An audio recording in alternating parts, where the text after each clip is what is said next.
এক রুমে থাকার কথা 2 জনের, কিন্তু সেখানে থাকছেন 8 থেকে 10 জন। বেড়েছে শিক্ষার্থীর সংখ্যা, কিন্তু সেই অনুপাতে বাড়েনি আবাসন ব্যবস্থা। সিট সংকটে প্রথম বর্ষের শিক্ষার্থীদের থাকতে হচ্ছে ভাড়া বাসায়। এতে সীমাহীন দুর্ভোগ পোহাচ্ছেন দেশের বিভিন্ন প্রান্ত থেকে আসা শিক্ষার্থীরা। এমন নানা সমস্যায় জর্জরিত দ্বীপ জেলা ভোলার একমাত্র নার্সিং ও মিডওয়াইফারি কলেজ। দ্রুত এসব সমস্যার সমাধানের দাবি তাদের। আমরা ভর্তির সাথে সাথে হোস্টেলে সিট পাওয়া, কিন্তু আমরা সেটি পাচ্ছি না, কারণ আমাদের কলেজে হোস্টেলে সিটের স্বল্পতা আছে। আমাদের এখানে কোনো আবাসিক ব্যবস্থা নাই, আমরা বাইরে থাকি, আমাদের দূরে থেকে এসে ক্লাস করতে হয়। সকালে আমরা ঠিকমতো ক্লাসে অ্যাটেন্ড হতে পারি না। এক সিটে 2 জন করে থাকা, গর্বের সমস্যা, তারপরে হচ্ছে পড়াশোনা, পড়ার টেবিলে 2 জন করে বসে পড়া যায় না। সাথে আমাদের ক্লাসরুম এবং আমাদের শিক্ষক মণ্ডলীর সংখ্যা যদি বাড়ানো হয়, তাহলে আমরা আরও পর্যাপ্ত শিক্ষা এবং থাকার ব্যবস্থা সব কিছুতে আমরা স্বাচ্ছন্দ্য বোধ করব।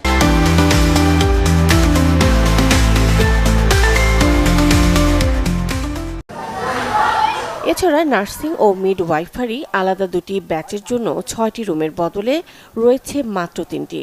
এতে শিক্ষার্থীদের লাইব্রেরি ও কনফারেন্স রুমে ক্লাস করতে হয়। ব্যবহারিক ক্লাসের জন্য 7টি ল্যাবরুম থাকার কথা থাকলেও আছে মাত্র 1টি।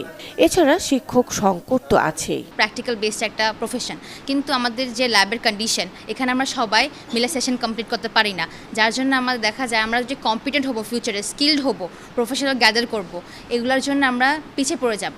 নার্সিং একটা হাতে কলমে শিক্ষা।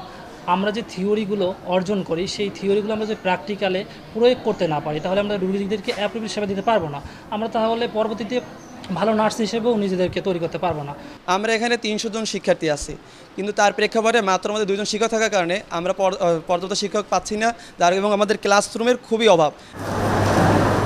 সমস্যা ও সংকটের কথা অকপটে স্বীকার করেছে কলেজ কর্তৃপক্ষ। সমস্যার নিরসনে মহাপরিচালক বরাবর আবেদন করা হয়েছে বলেও জানান তারা। আমরা এখানে কারিকুলামের উল্লেখ থাকলেও আমরা কাঙ্ক্ষিত লক্ষ্যে পৌঁছাতে পারছি না। তার কারণ ছাত্রছাত্রীদের আমরা যথাসময়ে ফিল্ড প্র্যাকটিস, শুধুমাত্র ক্লিনিক্যাল প্র্যাকটিসই আমরা নিতে পারছি, যেমন কমিউনিটি হেলথ নার্সিং, মিডওয়াইফারি কিছু সাবজেক্ট এই রিলেটেড তাদের মাঠে বা ফিল্ডে নেওয়ার প্রয়োজন, সেটা আমরা নিতে পারছি না। তারপরে একাডেমিক যদি কথায় আসি, একজন ক্লাসে 20 জন স্টুডেন্ট বসবে, সেখানে আমরা প্রায় 50 জন স্টুডেন্ট ক্লাসে তারা বসে ক্লাস নিচ্ছে।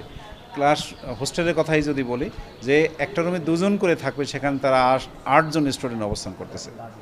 বিশেষ করে আবাসন সমস্যা স্টুডেন্টদের, এবং তাদের যে মানসম্মত যে ক্লাসরুম সেটা নাই, বসার মতো ক্যাপাসিটি কম, ল্যাব সমস্যা আছে, এবং আমাদের সবচেয়ে বড় সমস্যা হচ্ছে টিচারদের সমস্যা। টিচার একেবারেই কম। সেই 2 জন টিচার সেই 1980 সালে আছে, এখনও আছে, এবং এটা এই সমস্যাগুলো আমরা বেশি অসুবিধা মনে করতেছি। 1980 সালে 30 শিক্ষার্থীর জন্য আবাসিক সুবিধা নিয়ে যাত্রা শুরু হয় ভোলার একমাত্র নার্সিং কলেজটির। বর্তমানে ডিপ্লোমা ইন মিডওয়াইফারি নতুন কোর্সে 25 জন করে 75 জন ভর্তি হয়েছেন, আর নার্সিং ইনস্টিটিউটে আলাদা 2টি ব্যাচে 300 জন শিক্ষার্থী অধ্যয়ন করছেন। Desk report, channel 24।